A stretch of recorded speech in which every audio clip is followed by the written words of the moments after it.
नमस्कार दोस्तों, मैं रितु शर्मा आज लाई हूँ आपके लिए मनु भंडारी की लोकप्रिय कहानी यही सच है का अंतिम व तीसरा भाग। पिछले वीडियोज में हमने कहानी का भाग 1, भाग 2 कवर किया था, जिसमें हमने देखा कि किस तरह संपूर्ण कहानी दीपा, संजय एवं निशीथ के इर्द गिर्द घूमती रहती है। संपूर्ण कहानी का रस जानने के लिए बने रहिएगा वीडियो के अंत तक। तो चलो स्टार्ट करते हैं। सोते समय रोज की तरह मैं आज भी संजय का ध्यान करते हुए ही सोना चाहती हूँ, पर निशीथ है कि बार बार संजय की आकृति को हटाकर स्वयं आ खड़ा होता है। कलकत्ता अपनी मजबूरी पर खींच खींच जाती हूँ। आज कितना अच्छा मौका था सारी बात बता देने का, पर मैं न जाने कहाँ भटकी थी कि कुछ भी नहीं बता पाई। शाम को मुझे निशीथ अपने साथ ले गया। पानी के किनारे हम घास पर बैठ गए। कुछ दूर पर काफी भीड़ भाड़ और चहल पहल थी, पर यह स्थान अपेक्षाकृत शांत था। सामने लेक के पानी में छोटी छोटी लहरें उठ रही थीं।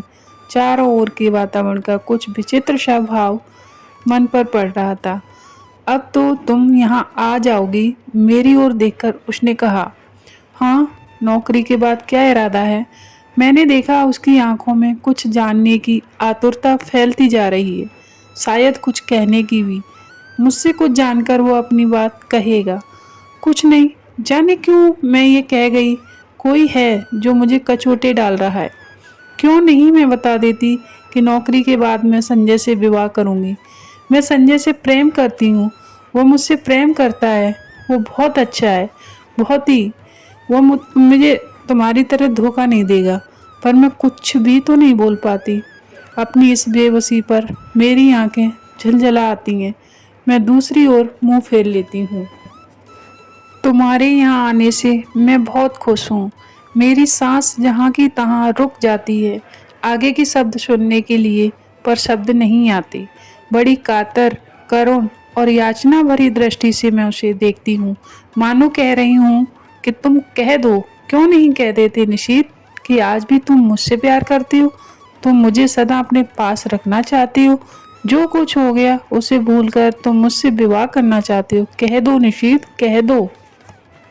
यह सुनने के लिए मेरा मन अकुला रहा है, झटपटा रहा है। मैं बुरा नहीं मानूंगी, जरा भी बुरा नहीं मानूंगी। मान ही कैसे सकती हूँ निशीथ?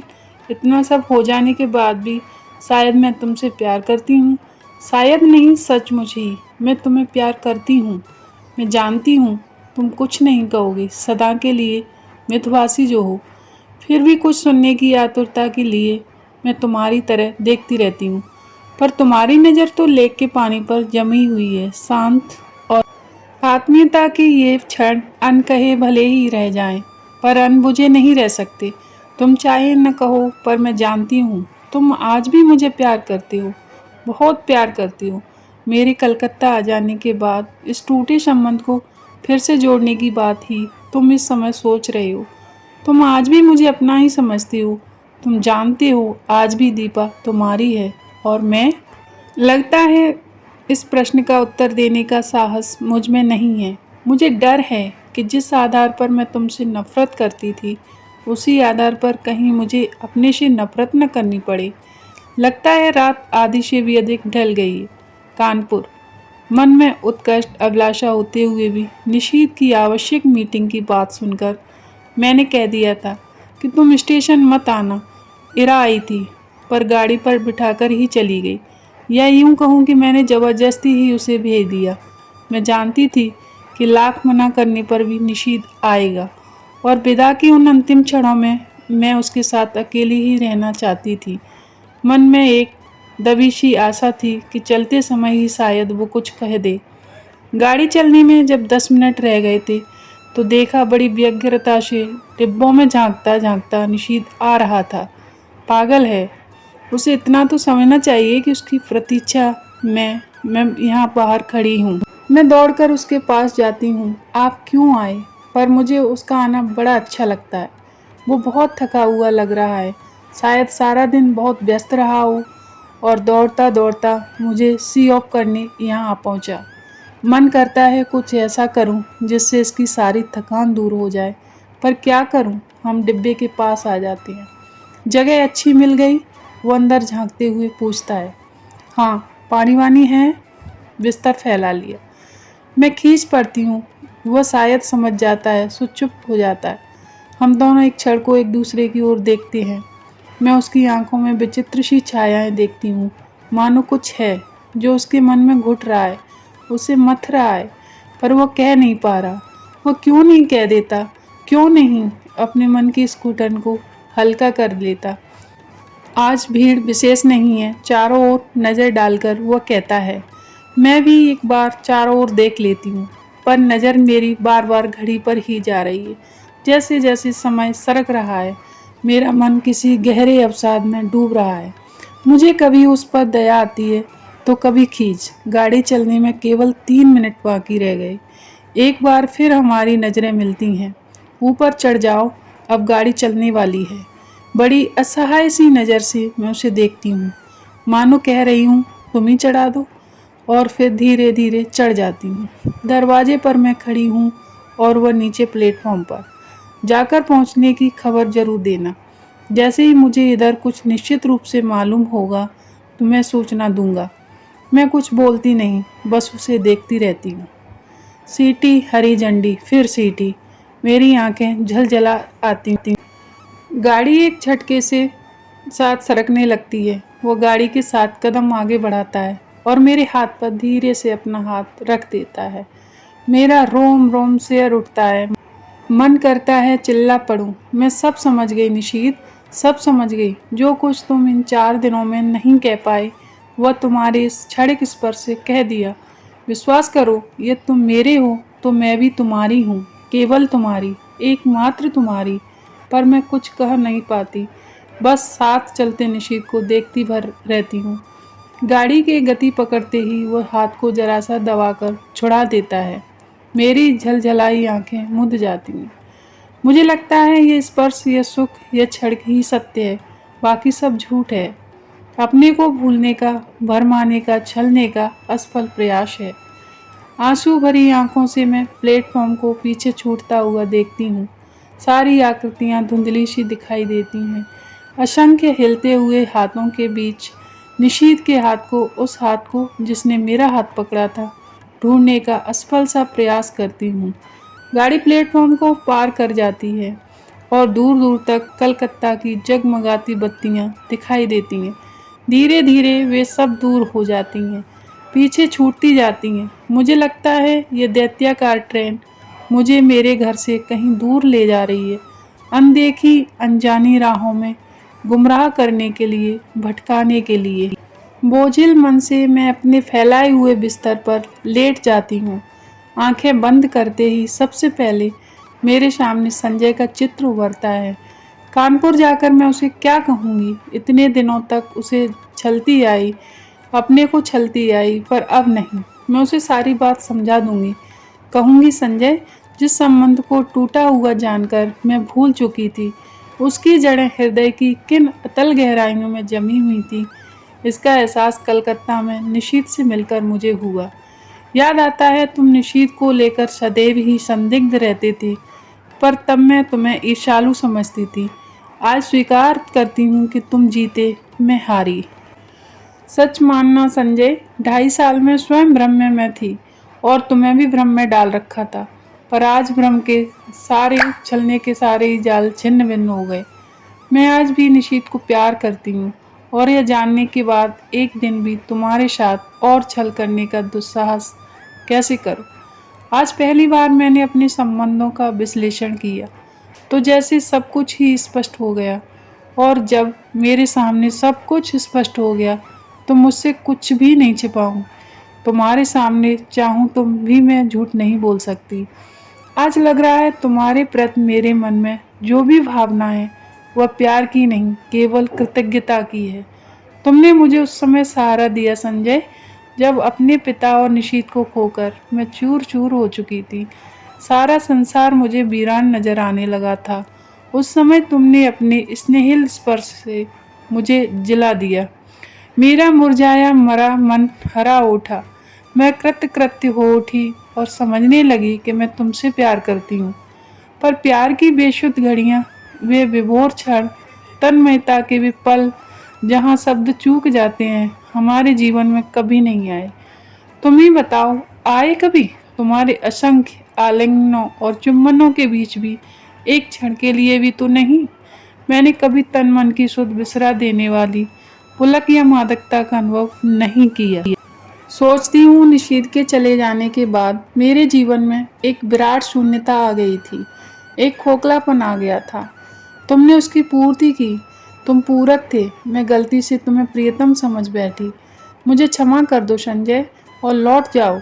तुम्हें मुझ जैसी अनेक दीपाएं मिल जाएंगी जो सचमुच ही तुम्हें प्रियतम की तरह प्यार करेंगी। आज एक बात अच्छी तरह जान गई हूँ कि प्रथम प्रेम ही सच्चा प्रेम होता है। बाद में किया हुआ प्रेम तो अपने को भूलने का, भरमाने का प्रयास मात्र होता है। इसी तरह की असंख्य बातें मेरे दिमाग में आती हैं जो मैं संजय से कहूँगी, कह सकूँगी ये सब, लेकिन कहना तो होगा ही। उसके साथ अब एक दिन भी छल नहीं कर सकती। मन से किसी और की आराधना करके तन से उसकी होने का अभिनय करती रहूं। छी, नहीं जानती। यही सब सोचते सोचते मुझे कब नींद आ गई। लौटकर अपना कमरा खोलती हूँ तो देखती हूँ सब कुछ ज्यों का त्यों है। सिर्फ फूलदान के रजनीगंधा मुरझा गए हैं। कुछ फूल झड़कर जमीन पर इधर उधर भी बिखर गए हैं। आगे बढ़ती हूँ तो जमीन पर पड़ा एक लिफाफा दिखाई देता है। संजय की लिखाई है। खोला तो छोटा सा पत्र था। दीपा, तुमने जो कलकत्ता जाकर कोई सूचना ही नहीं दी। मैं आज ऑफिस के काम से कटक जा रहा हूँ। 5-6 दिन में लौट आऊँगा। तब तक तुम आ ही जाओगी। जानने को उत्सुक हूँ कि कलकत्ता में क्या हुआ। तुम्हारा संजय। एक लंबा निश्वास निकल जाता है। लगता है एक बड़ा बोझ हट गया। इस अवधि में तो मैं अपने को अच्छी तरह तैयार कर लूँगी, नहा धोकर। सबसे पहले मैं निशीथ को पत्र लिखती हूँ। उसकी उपस्थिति से जो हिचक मेरे होठें बंद किए हुई थी, दूर रहकर वो अपने आप ही टूट जाती हैं। मैं स्पष्ट शब्दों में लिख देती हूँ कि चाहे उसने कुछ नहीं कहा, फिर भी मैं सब कुछ समझ गई हूँ। साथ ही यह भी लिख देती हूँ कि मैं उसकी उस हरकत से बहुत दुखी थी, बहुत नाराज भी, पर उसे देखते ही जैसे सारा क्रोध बह गया। इस अपनत्व में क्रोध भला टिक भी कैसे पाता। लौटी हूँ तब से न जाने कैसी रंगीनी और मादकता मेरी आंखों के आगे छाई है। एक खूबसूरत से लिफाफे में उसे बंद करके मैं स्वयं पोस्ट करने जाती हूँ। रात में सोती हूँ तो अनायासी मेरी नज़र सूने फूलदान पर जाती है। मैं करवट बदलकर सो जाती हूँ। कानपुर। आज निशीथ को पत्र लिखे 5वां दिन है। मैं तो कल ही उसके पत्र की राह देख रही थी, पर आज की भी तो दोनों डाकें निकल गईं। जाने कैसा सूना सूना, अनमना अनमना सा लग रहा है सारा दिन। किसी भी तो काम में मन नहीं लगता। क्यों नहीं तो लौटती डाक से ही उत्तर दे दिया उसने। समझ में नहीं आता कैसे समय गुजारूं। मैं बाहर बालकनी में जाकर खड़ी हो जाती हूँ। एकाएक ख्याल आता है, पिछले 2.5 सालों से करीब इसी समय यहीं खड़े होकर मैंने संजय की प्रतीक्षा की है। क्या आज भी मैं संजय की प्रतीक्षा कर रही हूँ, या मैं निशीथ के पत्र की प्रतीक्षा कर रही हूँ? शायद किसी की भी नहीं, क्योंकि जानती हूँ कि दोनों में से कोई भी नहीं आएगा। फिर मेरे उद्देश्य कमरे में लौट पड़ती हूँ। शाम का समय मुझसे घर में नहीं काटा जाता। रोज ही तो संजय के साथ घूमने निकल जाया करती थी। लगता है यहीं बैठी रही तो दम घुट जाएगा। कमरा बंद करके मैं अपने को धकेलती सी सड़क पर ले आती हूँ। शाम का धुंधलापन मन के बोझ को और भी बढ़ा देता है। कहाँ जाऊँ? लगता है जैसे मेरी राहें भटक गई हैं, मंजिल खो गई है। मैं स्वयं नहीं जानती आखिर मुझे जाना कहाँ है। फिर भी निरुद्देश्य चलती रहती हूँ, पर आखिर कब तक भटकती रहूँ। हार कर लौट पड़ती हूँ। आते ही मेहता साहब की बच्ची तार का एक लिफाफा देती है। धड़कते दिल से मैं उसे खोलती हूँ। हिरा का तार था। नियुक्ति हो गई है, बधाई। इतनी बड़ी खुशखबरी पाकर भी जाने क्या है कि खुश नहीं हो पाती। यह खबर तो निशीथ भेजने वाला था। एकाएक ही एक विचार मन में आता है। क्या जो कुछ मैं सोच गई वह मेरा भ्रम ही था, मात्र मेरी कल्पना, मेरा अनुमान? नहीं नहीं, उस स्पर्श को मैं भ्रम कैसे मान लूं जिसने मेरे तन मन को डुबो दिया था। जिसके सारे द्वार उसके हृदय की एक एक परत मेरे सामने खुल गई थी। लेक पर बिताए उन मधुर क्षणों को भ्रम कैसे मान लूं, जहां उसका मौन ही मुखबिर होकर सब कुछ कह गया। आत्मीयता की भी अनकही क्षण। तो फिर उसने पत्र क्यों नहीं लिखा? क्या कल उसका पत्र आएगा? क्या आज भी उसे वही हिचक रोके हुए है? तभी सामने की घड़ी टन टन करके 9 बजाती है। मैं उसे देखती हूँ, यह संजय की लाई हुई है। लगता है जैसे यह घड़ी घंटे सुना सुनाकर मुझे संजय की याद दिला रही है। फहराते ये पर्दे, यह हरी बुक रैक, ये टेबल, ये फूलदान, सभी तो संजय के ही लाए हुए हैं। मेज पर रखा ये पेन उसने मुझे सालगिरह पर दिया था। अपनी चेतना के इन बिखरे सूत्रों को समेट कर मैं फिर पढ़ने का प्रयास करती हूँ, पर पढ़ नहीं पाती। हार कर मैं पलंग पर लेट जाती हूँ। सामने के फूलदान का सूनापन मेरे मन के सूनेपन को और अधिक बढ़ा देता है। मैं कसकर आंखें मूंद लेती हूँ। एक बार फिर मेरी आंखों के आगे लेक का स्वच्छ नीला जल उभर आता है, जिसमें छोटी छोटी लहरें उठ रही थीं। उस जल की ओर देखते हुए निशीथ की आकृति उभर आती है। वह लाख जल की ओर देखे, पर चेहरे पर अंकित उसके मन की हलचल को मैं आज भी इतनी दूर रहकर भी महसूस करती हूँ। कुछ न कह पाने की मजबूरी उसकी विवशता थी। उसकी घुटन आज भी मेरे सामने साकार उठती है। धीरे धीरे लेक के पानी का विस्तार सिमटता जाता है और एक छोटी सी राइटिंग टेबल में बदल जाती है। और मैं देखती हूँ कि एक हाथ में पेन लिए और दूसरे हाथ की उंगलियों को बालों में उलझाए निशीथ बैठा है। वही मजबूरी, वही विवशता, वही घुटन लिए वो चाहता है, पर जैसे लिख नहीं पाता। वो कोशिश करता है, पर उसका हाथ बस कांप कर रह जाता है। ओह, लगता है उसकी घुटन मेरा दम घोंट कर रख देगी। मैं एकाएक ही आंखें खोल देती हूँ। वही फूलदान, पर्दे, मेज, घड़ी। आखिर आज निशीथ का पत्र आ ही गया। धड़कते दिल से मैंने उसे खोला। इतना छोटा सा पत्र। प्रिय दीपा, तुम अच्छी तरह पहुंच गई। यह जानकर प्रसन्नता हुई। तुम्हें अपनी नियुक्ति का तार तो मिल ही गया होगा। मैंने कल ही ईरा जी को फोन करके सूचना दे दी थी और उन्होंने बताया था कि तार दे देंगी। ऑफिस की ओर से भी सूचना मिल जाएगी। इस सफलता के लिए मेरी ओर से हार्दिक बधाई स्वीकार करना। सच में बहुत खुश हूँ कि तुम्हें यह काम मिल गया। मेहनत सफल हो गई। शेष फिर शुभेच्छु निशीथ। बस धीरे धीरे पत्र के सारे शब्द आंखों के आगे लुप्त हो जाते हैं रहे, केवल शेष फिर। तो अभी उसके पास कुछ लिखने को शेष है? क्यों नहीं लिख दिया उसने अभी? क्या लिखेगा वह? दीपा, मैं मुड़कर दरवाजे की ओर देखती हूँ। रजनीगंधा के ढेर सारे फूल लिए मुस्कुराता सा संजय खड़ा है। एक क्षण में संख्या शून्य सी उसे इस तरह देखती हूँ मानो पहचानने की कोशिश कर रही हूँ। वो आगे बढ़ता है तो मेरी खोई हुई चेतना लौटती है और विक्षिप्त सी दौड़कर उससे लिपट जाती हूँ।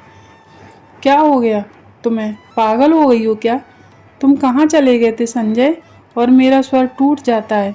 अनायासी आंखों से आंसू बह चलते हैं। क्या हो गया? कलकत्ता का काम नहीं मिला क्या? मारो भी गोली यार काम को। तुम इतनी परेशान क्यों हो रही हो उसके लिए? पर मुझसे कुछ नहीं बोला जाता। बस मेरी बाहों की जकड़ कसती जाती है। रजनीगंधा की महक धीरे धीरे मेरे तन मन पर छा जाती है। तभी मैं अपने भाल पर संजय के अधरों का स्पर्श महसूस करती हूँ और मुझे लगता है यह स्पर्श, यह सुख, यह क्षण ही सत्य है। वो सब झूठ था, मिथ्या था, भ्रम था और हम दोनों एक दूसरे के आलिंग में बंधे रहते हैं और चुम्बित प्रतिचुम्बित। तो ये थी दोस्तों संजय, दीपा और निशीथ की प्रेम कहानी।